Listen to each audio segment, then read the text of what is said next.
by Juan Carlos Elo. He's a professor at La Serena University in Chile and a researcher at SAFIR. Yeah. Thank you. So we're going talking about neutrino masses and long-lived particles. Yes, thank you very much. Thanks, the organizers, Parinaldo, for inviting me. Well, the title of my talk is Neutrino masses and long-lived particles, and is it about the connection that exists between neutrino mass models and long-lived particles that can be searched at colliders. Well, I would like to thank Joanna Cotin for sharing some of her slides with me. The presentation is based on several works that have been made with a lot of collaborators, Giovanna Cotin, Martin Hirsch, Claudio Dipp, Nicolas Neil, Tesio de Melo is over there, and many others, among several years that I have been working in this topic. Well, we know that the standard model has been proved to be an excellent model that describes physics, particle physics, but we know that there is evidence of beyond standard model physics. In particular, we don't know that what is the mechanism behind the neutrino masses. Also, why there is more matter than antimatter, and what is the dark matter that we observe.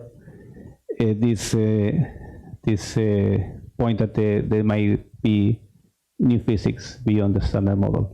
So in this talk, I will focus on this first question: what is the origin of neutrino masses, and how collider searches for especially long-lived particles could prove what is the mechanism behind neutrino masses. I will start with the simplest models, which is a three-level realization of the one-bit operator. The simplest extension of the standard model, which is adding a singlet particle, a right-handed neutrino, to the standard model, which is the CISO type 1 model, which basically, as already mentioned, add the right-handed neutrinos to the standard model, and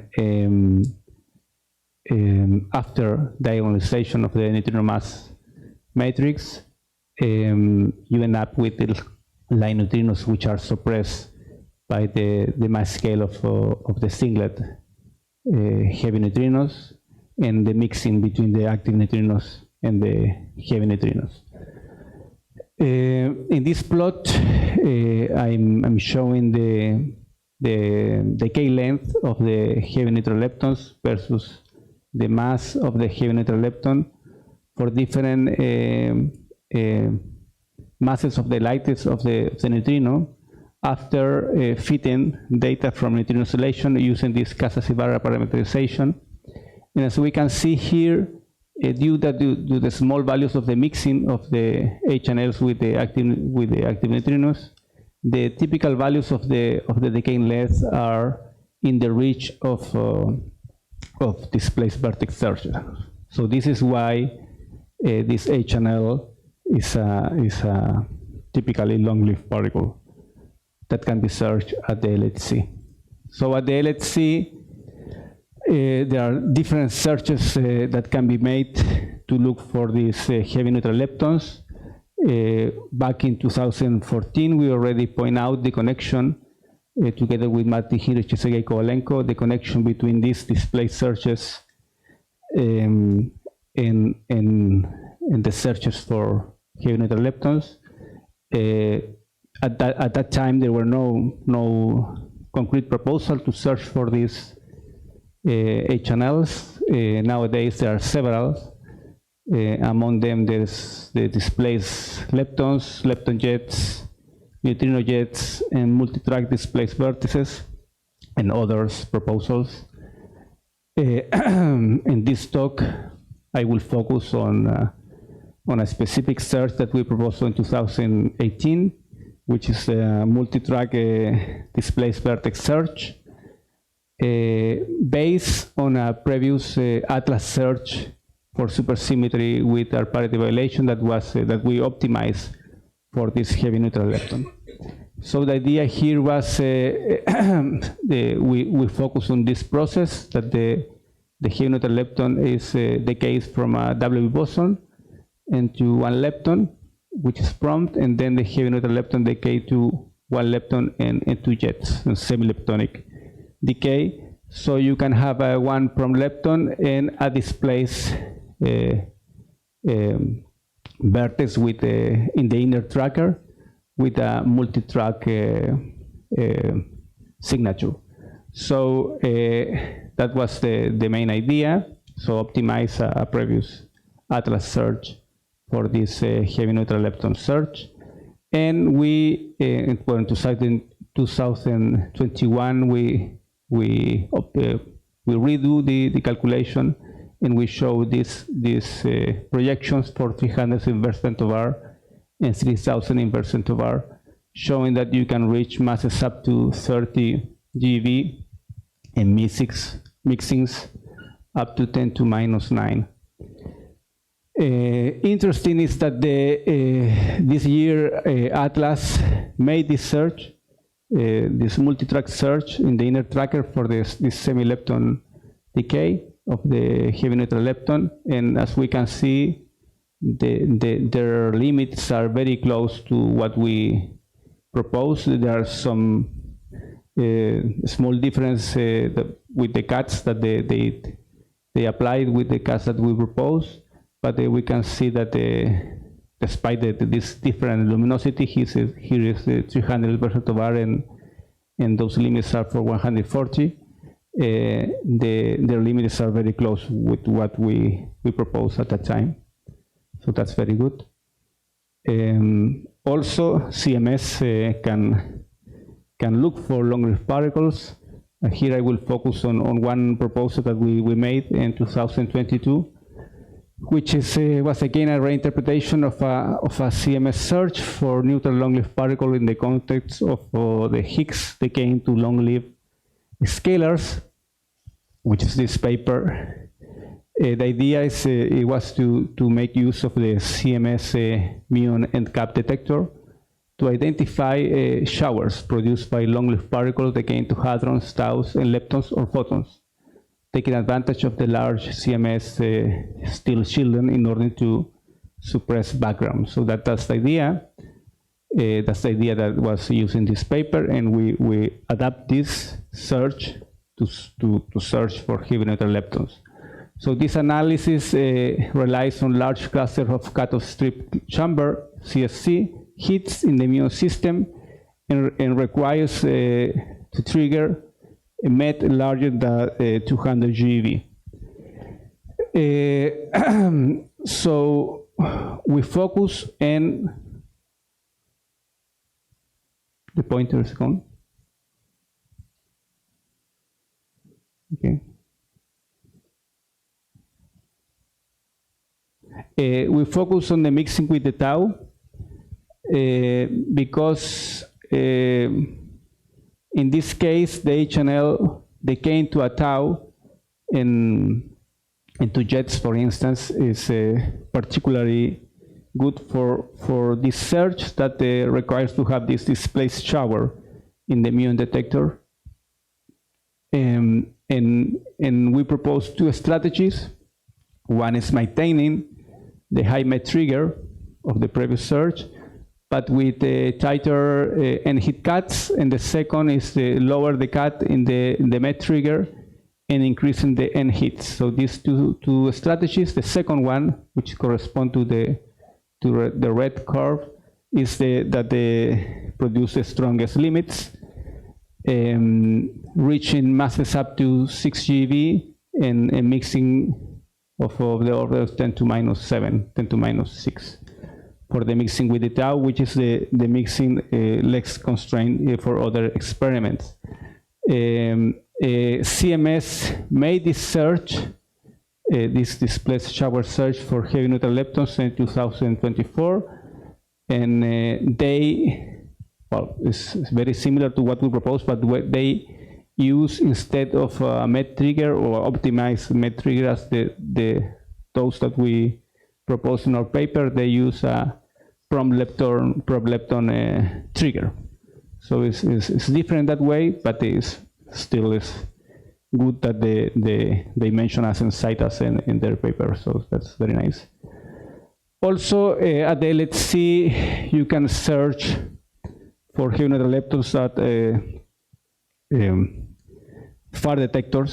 That there are whole programs of proposals and other experiments that have been already approved, as SHIP or PACER, and those far detectors at the LHC that they are located far from the interaction point of the main detectors, they can search also for heavy neutral lepton, and they are very, very good, especially for masses below 5 GeV.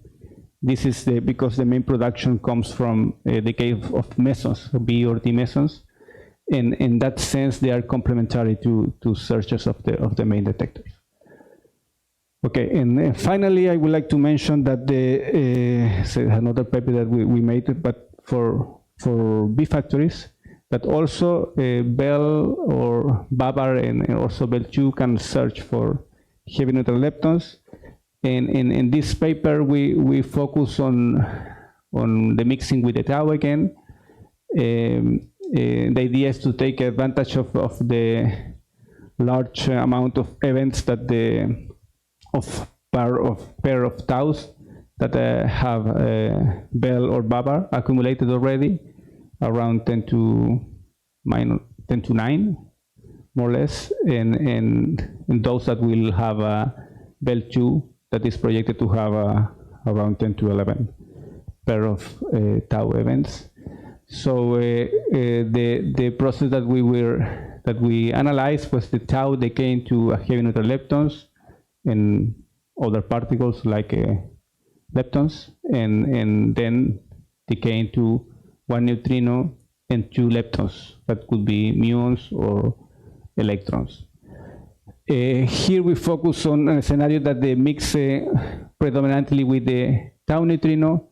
So this heavy neutral lepton can decay only through this neutral current mixing with the tau neutrino. And because the other mixing electron muon we set to 0. And this is the limits for Bell that we projected. We estimate in our paper around 10 to -3 for the mixing, better than current limits from Delphi, which is nice, and project limits for Bell2. And last year, Bell did this search based on our paper. Actually, our collaborators, that the Avi Sofer and Nayak, were those who made the search, and finding similar to results to what we had already projected in our previous paper. Good. This is concerning the C model, which is basically a three-level realization of the Weinberg operator and the connection with long-lived particle searches. Now I will move to discuss how one-loop neutrino mass models are connected with the long-lived particles. Well, as already mentioned, the Weinberg operator, which is the unique dimension 5 operator that can generate neutrino masses, has 3 ways to be decomposed at 3 level, which are the 3 types of CISO. I just discussed one of them, the type 1, and now I will move to discuss the one loop possibility. So in this paper by Bonnet, Hirsch, Otta, and Winter, they discussed the systematic way to classify this, and they found there are 4 types of topologies. In the case of 3 level, there's 1 type of topology, which is this one. Sorry, this one, and with 3 different realizations. At one loop, there are 4 types of topologies, and each of them has different realizations. And later in this paper that we wrote with Carolina Reales, Cepedello, Hirsch, and Kovalenko, we discussed from all these possibilities which are the models that are phenomenologically viable. And we found that there are many, hundreds of them, but the list is finite. So basically we found that there are two classes of models. One type of models, the models that have dark matter particles in their particle content, and that I will discuss later, like the scotogenic model. And the second type of models are models that we call models with exits. Okay, this is one example. This is one table of our paper, one of the many tables. There are hundreds of models, so the list is very long. This is one example that I will discuss here because in this paper we discuss this example in more detail. This model has two new scalars, one single scalar and one triplet under SU2, and one doublet fermion. Okay, thank you.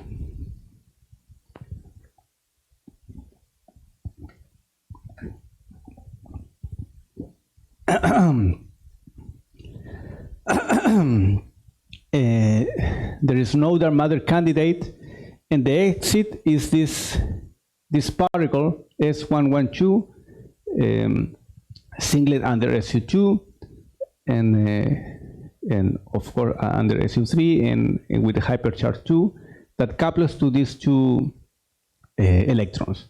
So the idea is that in order to avoid having stable charged particles, you need to have one of the particles inside of the loop coupling to standard model particles. Otherwise, you will end up having a stable charged particle, which is not allowed cosmologically.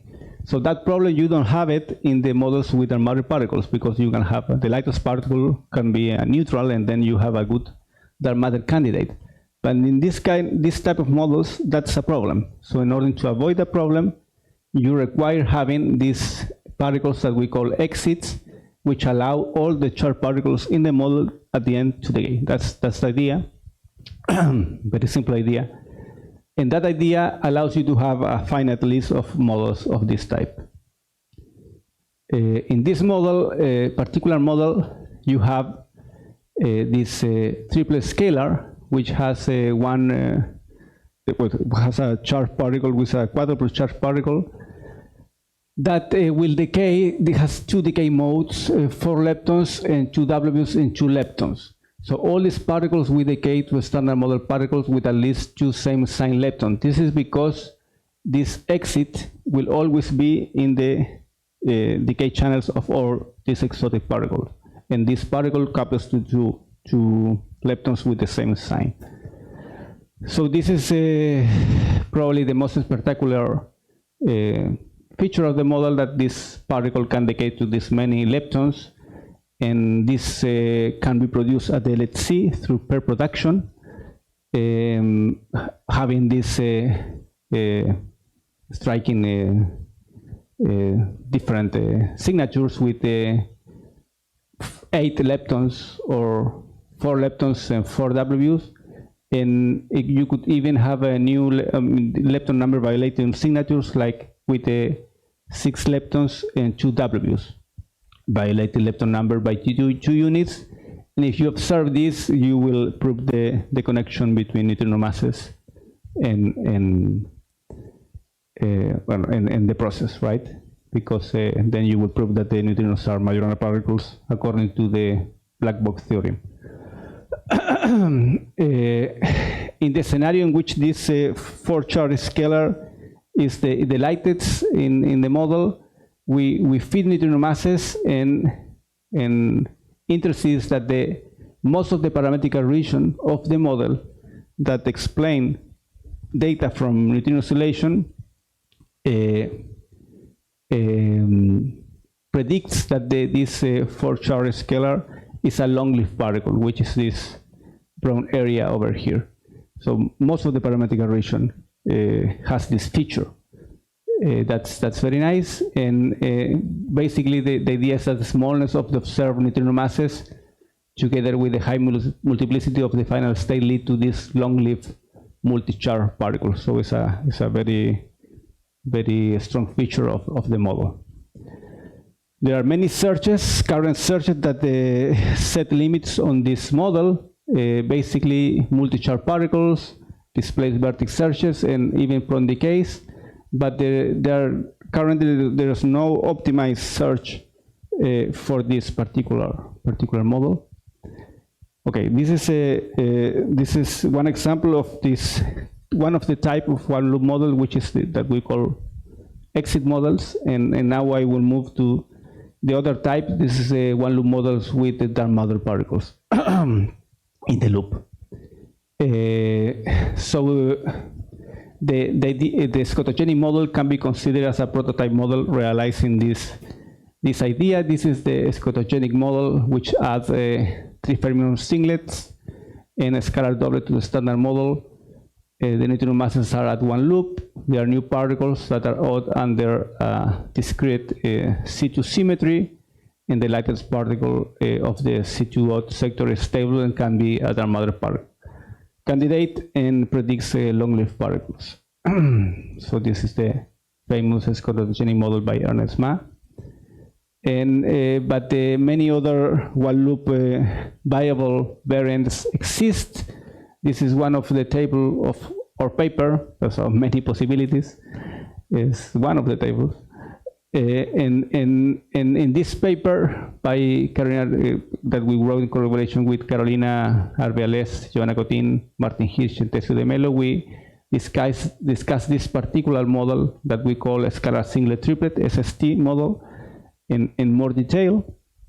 This model,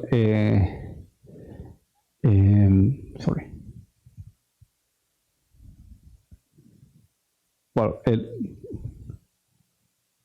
one important thing is that all this model can satisfy dark matter relic density, direct detection bounds, and feed neutrino oscillation data. So what we were interested in this paper, if what the LHC could tell about this, if it can distinguish between some of these different models. So in this model, it can explain neutrino masses at one loop, adds 2 new scalar and 3 vector-like fermions. The neutral components of SU1 and S3 mix with each other. The matter candidate is a combination of the singlet plus the triplet and predict a double charge long-lived particle, which is this T++.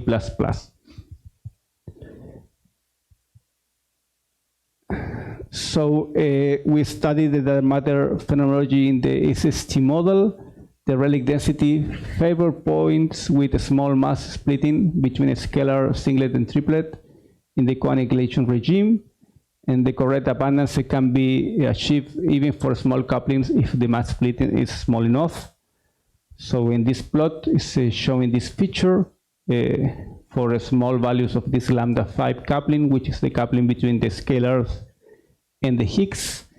For these small values, the annihilation cross-section of dark matter is small, but they can be recovered for small values of the mass, for this mass splitting, reaching the observed value of the relic density. So it's nice. In this plot, among all the points that explain neutrino masses and also have the correct relic density, we are showing those plots that pass the current direct detection bounds. In this band shows the C tau of this double charge scalar, which the yellow color represent the short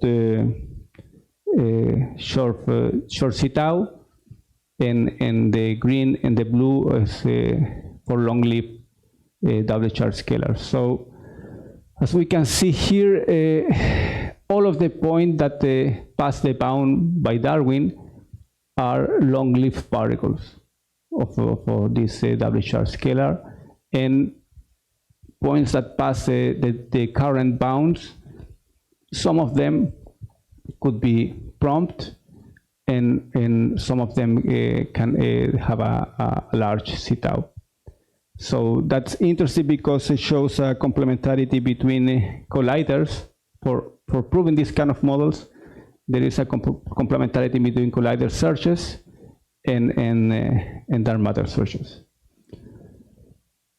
This double charge scalar has two types of decay modes, basically. Can decay to leptons plus missing energy, and to jets plus missing energy. To leptons and the dark matter particle, and W's that they can decay to jets, and plus the dark matter particle. In our work, we focus on the hadronic decay modes in order to do the analysis. And basically, there are three types of possible signatures: the prompt ones, but those that we were not interested in, and those that the double charge scalar is a long-lived particle. In this case, you might have the double charge scalar decaying inside the detector, and you have displaced vertex searches, or that they go through the detector. In that case, it's a quasi-stable particle leaving a track through the detector. So this is the plot that shows the sensitivity prospect for the SST model with long-lived particle searches. Here, this blue curve represents the displaced vertex search from Atlas that we recast, plus missing energy. This is a projection for 300 inverse femtobar, and this purple line is for 32 inverse femtobar. This pink area is the current limits from multi-charge particle searches at Atlas, and these green stars are the points that are allowed by current direct dark matter searches, and this triangle are allowed by Darwin. So as we can see, well, in this other plot in the right, these are projections for 3,000 inverse femtobar. So as we can see here in this plot, LHC can prove up to 1.4 GeV, more or less, for this double charge scalar, and more important is the complementarity between colliders and dark matter searches for this type of models. So there are points that can only be proved by the LHC and not by Darwin, for instance. Okay, so now conclusions. Neutrino mass models naturally predict the long-lived particle across a wide range of lifetime and signatures. I discuss stellar neutrinos that comes from the CSO type 1 model, and different searches that are complementary to each other, Atlas, CMS, Bell2, and FAR detectors. Also one-loop models that with two different classes of models, with dark matter and without dark matter, and that both having connection with long-lived particles, and multi-charge searches, particle searches. Well, in the next decade, there are opportunities to prove these scenarios and mechanisms that are behind neutrino mass models, and okay, the connection between these neutrino masses and long-lived particle offer a broad path to test physics beyond the standard model. Thank you.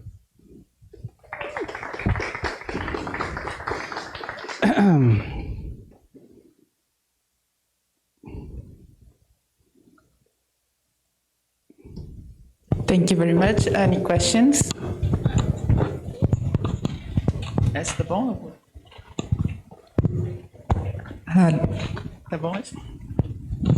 Okay, I guess so. So, Juan, could you explain me why the W charge scalar is long-lived? Because in the usual, let's say, the type 2 seesaw is prompt. So why in this model is long-lived? Yeah, good question. You say that the scotogenic is prompt, so probably because of...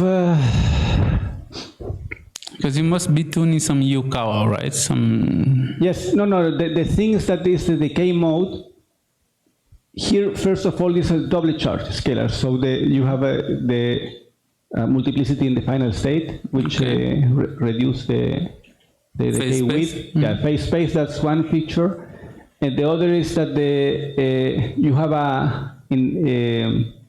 the final state is 5 particles, for instance. So again, phase space, which is since you have this mass splitting of the order of, let's say, 50 GeV, then these W are optional, and you have, for instance, 2 Ws which are optional that also contribute to have this zeta larger. Mm-hmm. So that's mainly the reason. Because in the usual type 2 seesaw, the mass difference between the singly charge and the doubly charge is always small, right? So say again? In the type 2 seesaw, the mass split between the doubly charged scalar and the singly charged scalars is typically small. Let's say 50 GeV or so. But from what I recall, the doubly charged scalar decay is prompt. But then I'm still not getting what exactly you guys are doing to make it long-lived. Okay, the phase space is one. Phase space, yeah. I think that's the main. That would be the main thing, right? Yeah, okay. Yeah. It's the main thing. Yeah. And of course the neutrino masses, but in the other case you also have it. But here's the main phase space. Yeah. It's in a way similar to the other scenario, which here is much more clear, right? Because also you have this phase space at the end. Yeah, in that case it's clear because these guys are heavy, right? So these new particles are. No, but it's more or less it's the multiplicity in the final state that makes the together these two things at the end. I see. Is space, the multiplicity final state, together with the fact that the neutrino masses are tiny, and then you require some small couplings. These two things together make that a large part of the parametric space correspond to having long-lived particles. Yeah. Okay, and the other question I have is go to is slide 13, where you show the limits on which you interpret the limits from Atlas. Yeah, the other one. No, forward. More. Yeah, that one. So why is this shape? The shape it goes like this. So for instance, you have this one? Yeah. Okay, because this curve corresponds to displaced vertex search. So it's when the doubly charged scalar decay inside the detector. So there are also requirements on the C tau, right? And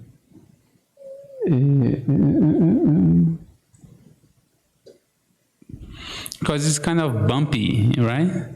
So it's kind of, for C tau of order 100, you have the largest sensitivity for a given mass, right? So if, for instance, it's 1 GeV, so basically you have a range of C tau that they correspond more or less to the size of the detector, right? Because need the decay inside the detector. But when decay outside the detector, still some particles can decay inside, right? If you have sufficient events. So that depends on the cross section. So if this is smaller, then the cross section is larger. So you can, this range will be wider because you can still have particles decaying outside. Yeah, so, okay, that part, okay, perfect. So I got that point from the trade-off, let's say, between the C tau and the mass. But if the C tau is small, really small, let's say 10 to minus 1 or something, it's like prompt, right? This is like prompt, yes. But then the limit should still be this strong, right? But not as strong because it's long-lived.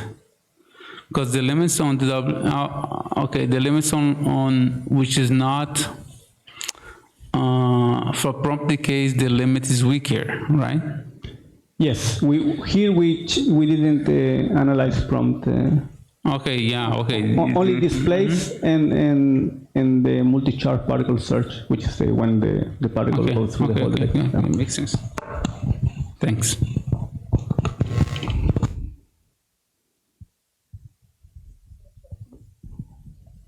More questions? Okay, I have one. So you said the forward facilities like phaser, they are a different mixing, but you still have some points. For instance, can you go back on dark matter, on the dark matter part? You still have some events. Sorry, where? Next one. Another. Like this one. Yeah, this one's fine. So you still have events that would have hundreds of meters, right? Like the dark blue ones. This one? Yeah. So you would still have events that would be hundreds of meters that could be tested on phaser, or are they too few? No. Here, there are some points. All of these points explain neutrino masses and the relic density, have the proper relic density. So, for instance, you have some of these points. The W charge scalar are very long-lived. So it cannot be proved, for instance, by Darwin, but still could be proved by LHC, for instance. That's what I wanted to show. Phaser? So phaser would be what, 400 meters, I think? No. In this case, I'm not Be like thinking. the green, maybe? You mean phaser? Yeah. I think phaser is about 400 meters, so I think it would be like dark green points. Yeah, she's just focusing on, for instance, which On the long lived. brought by phaser. Yes. Yeah. You are the ones which have C tau over up to 400, 500 actually. Yes. But some of the points they have, let's say, C tau 10 to minus 2, see? Yes. So below the dark green limit, there are still green points which you have C tau 10 to minus 2 or so, 10 to 1, and those are not long-lived, let's say, for Atlas, right? 10 to minus 2. 10 to minus 2 Yeah, is but prompt. there are some points that in principle could be observed at phaser, but these are W charge scalar, so in principle it will be observed by this multi-charge particle search Two. first. Yeah.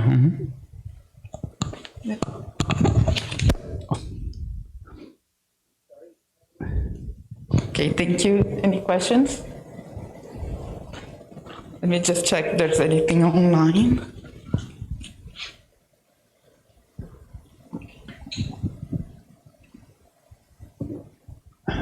No. Okay, let's thank the speaker again. Okay, thank you.